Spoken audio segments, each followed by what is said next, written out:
Hello, I'm Jason. It is Wednesday the 13th of March and it is time for Comic Haul Wednesday. I'm back from the comic book shop, got my stack of comics, had my lunch, and I'm going to share with you the books I picked up and kind of as a bit of a preview to what's coming up in the reviews later this week. So first up we start off with Dark Horse Comics and we have Star Wars issue number 3. I'm really enjoying this book. Brian Wood, I think it was last week, announced that he signed up to write this book up until issue 20, so that's good that we know we got the Woodster on it for a long haul. I'm really liking what he's doing, setting it between A New Hope and Empire. We're getting to see things that we didn't get to see in the films. See Luke have to deal with being the hero of the Battle of Yavin, to see Han Solo make that full journey from being a scoundrel to being a total hero, seeing Darth Vader in the doghouse because he didn't stop Luke blowing up the Death Star, seeing Leia have to deal with the grief of losing her whole planet, you know. So I'm liking what they're doing with this, and yeah, I'm glad that we got a long run on it, so that's going to be good. And I'm looking forward to the journey. And the other thing about this issue I'm looking forward to is the last issue. It finished with Han and Chewie arriving on Coruscant, and we never got to see Coruscant during the original trilogy. When they did the special edition, they put Coruscant in at the end of Return of the Jedi, when they have all those scenes where they're celebrating the fall of the Empire. But otherwise, we never got to go to Coruscant. It wasn't until A Phantom Menace we got to see Coruscant, and that was in the days of the Republic. So we never got to see Coruscant during Empire rule. So I'm looking forward. And I know with Han, we're probably only going to get the lower levels. But I'm looking forward to seeing how different Coruscant is with the Empire in charge. But yeah, I'm really enjoying this book.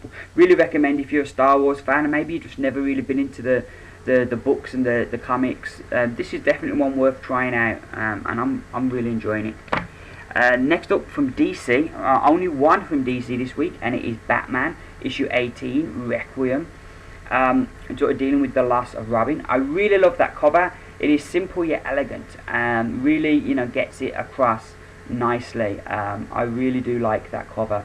So yeah, this is showing Batman dealing with the loss of Robin that happened in Batman Incorporated number 8. So yeah, that's what that deals with. I'm really loving this book. It's one of the books I enjoy most from the New 52, and it has been a book that's been consistent all the way through. So I'm looking forward to reading that. Then from Image Comics, we have got Manhattan Project number 10. I'm really loving this one still. They had a little bit of a hiatus, and now they're back. And since they've come back, it doesn't seem to get as much fanfare as it was before. But I'm still really enjoying it. It is very much a what-if story. What if the Manhattan Project where they put these scientists together during World War II to come up and build the atomic bomb? What if they were building other stuff as well? And that's the premise of the book. It's like a giant what if, and it just shows you the world with all their schemes and their plans. And yeah, I'm really enjoying this. Hickman, you know, has got he plans things out meticulously, so you know he knows where he's going with the book. And they read great as standalone stories, but when you read them all together as well, they work. You see things developing, and they work really well. And I'm just really enjoying this one, Manhattan Projects. Next up, my Marvel, and you know, my Marvel stack of books seems to have grown over the last few weeks. Months really, since the whole Marvel Now thing started. I'm picking up a lot more Marvel books again, which I don't mind, because you know, Marvel was the company I primarily read. You know, it wasn't until like my mid-20s I started reading DC. So you know, most of my history reading comics has been with Marvel. So but I just really got out of reading Marvel, but they've really sucked me back in with some good books. First up, we have Age of Ultron, book 2. We haven't got the silver cover this week, the chromium cover. I really like that. I felt it made the book feel unique and different, but for an event that I wasn't really that excited about. But I know some people, you know, didn't like it, and that's fine, you know. But I personally, I enjoyed that as a one-off. I wouldn't want to see it all the time. I don't want all those covers to come back. But as a one-off, and I thought with it being Age of Ultron as well, and him being kind of silvery, having a chromium cover kind of made sense. But hey, As for the story, I enjoyed the story last issue. We're pretty much dumped into the story, and we don't get much plot. We don't really know where this book is going. All we know is that they're living in this world where the Ultron has taken over the world, and what's left of humanity is either selling each other out or hiding in the underground. And that's what the first issue really established. It felt to me very much like the Avengers version of Age of Apocalypse is how this feels, and I'm looking forward to this issue to see if we get an idea on where the plot's going. The first issue just introduced you to the world. You didn't get no plot, no where this book's going, what's it all going to be about. We just got the bare bones of this is the world. So I'm hoping that this issue really builds on that and sort of lets us know where we're going. Is it going to be a time travel story where they go back to kill Hank Pym to stop him building Ultron, or they go back to a key point, or is it going to be a story about them taking back the world? I don't know, but I'm looking forward to finding out. So I'm more excited than I was about it now. For that.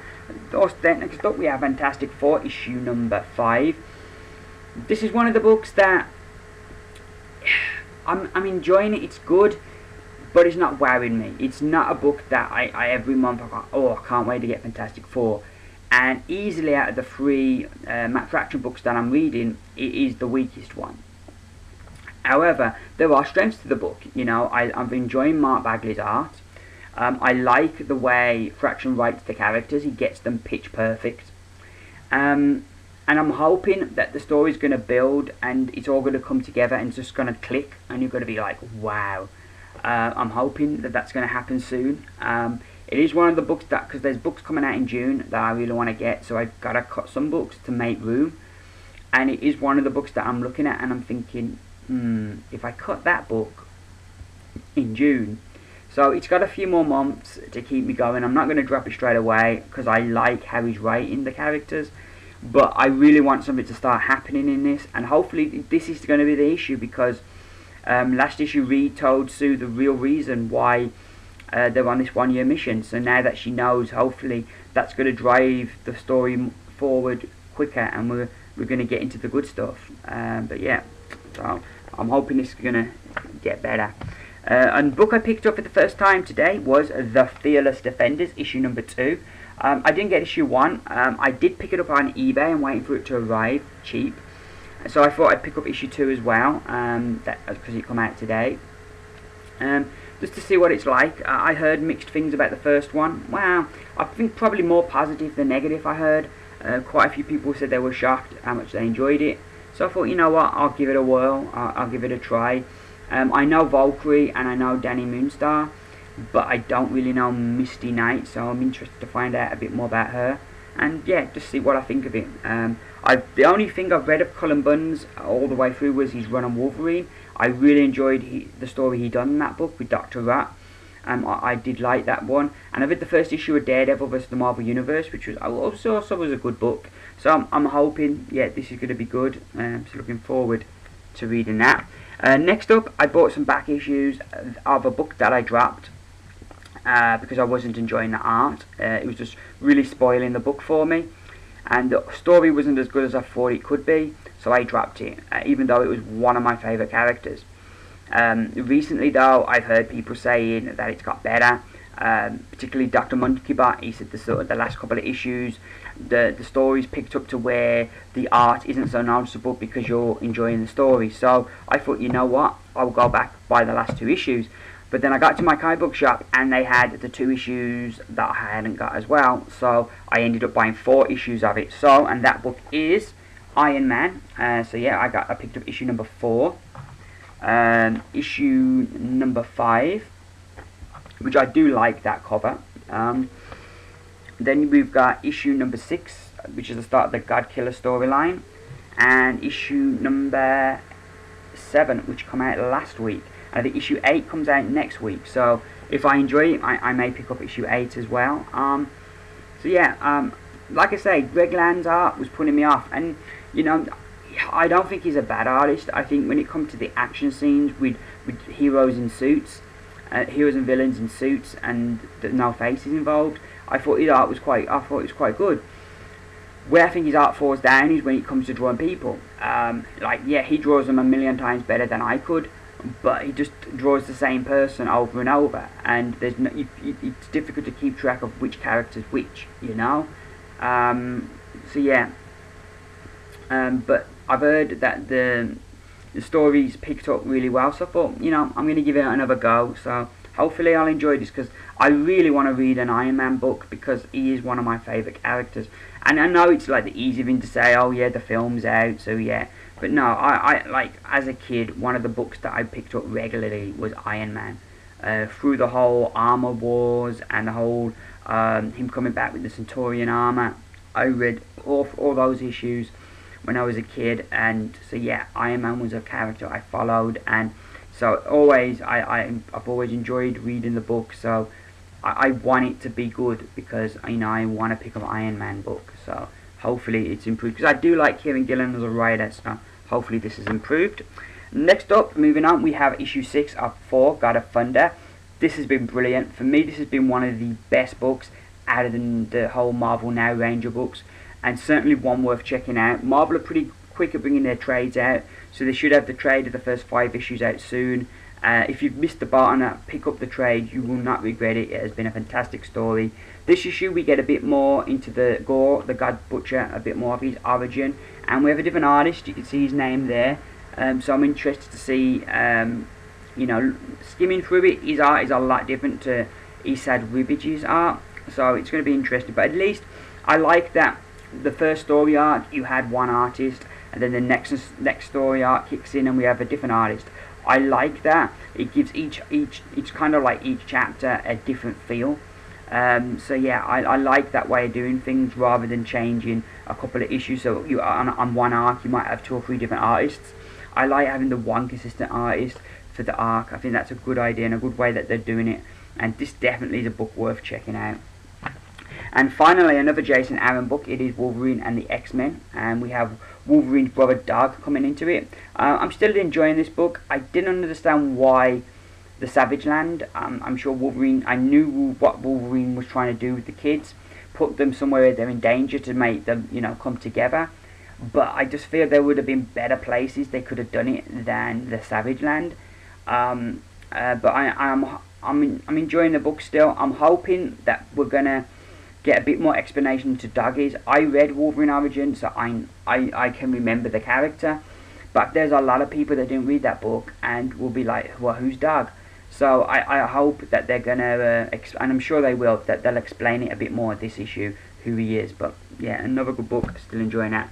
So there you go, there's my books. I will be reviewing them. The Iron Man books I might not review because they're not released this week, so I may not review them, or if I do, I'll do them as a group jobby. Maybe the last 2 issues review, I don't know yet. We'll see. But so don't be surprised if you don't see them in the review video. Every other book though will be reviewed, and that should be up sometime Friday night, Saturday morning. Thank you as always for watching this video and watching me waffle on.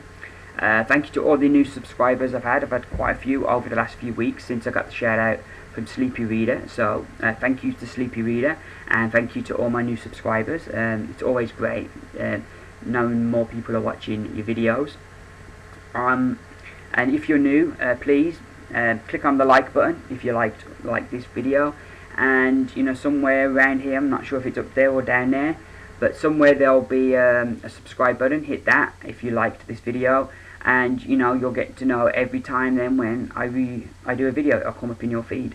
But as always, thank you very much for watching, and that's me done, and I'll see you later in the week, and bye for now.